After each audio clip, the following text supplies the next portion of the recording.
udržateľnosti sa veľa rozpráva dumá. Rozličné vplyvy sveta odborník skúma, že si ničíme planetu, nikoho nemrzí. Z opatrení sa budete smiať cez slzy, najhrozbou sveta je z plastu slamka. Tomu ver, milá moja mamka, aj nové autá sa balia do plastu.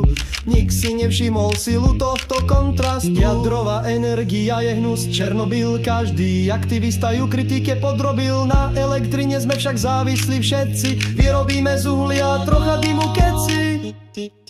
O udržateľnosti sa veľa rozpráva duma, rozličné vplyvy sveta odborník skúma, že si ničíme planetu, nikoho nemrzí. Z opatrení sa budete smiať cez slzy. Auto jedine elektrické je proste čisté, o výrobe batérií sú predstavy mlisté. Žiaľ, batéria sa vymeniť nedá, nebude to veterán, šup do šrotu beda. Luky pokrývajú veľké solárne panely, čistá energia, len blbci by ju nechceli. Príde burka, možno krupo byte závada, z panelov je už len odpadu hromada. Udržateľnosti sa veľa rozpráva duma, rozličné vplyvy sveta odborník skúma, že si ničíme planetu, nikoho nemrzí.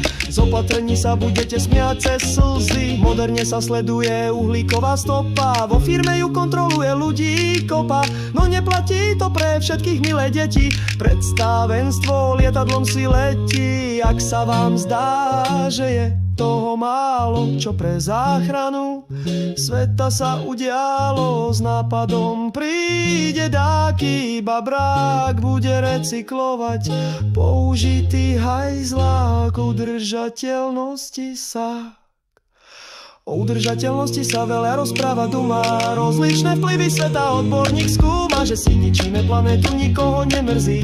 Z opatrení sa budete smiať cez slzy, keď budete sedieť v bunkri, dýchať maskou. Určite si na predkov spomeniete s láskou, planetu dokázali zničiť vo veľmi krátkom čase, už nepomôže ľútosť či zdesenie v hlase.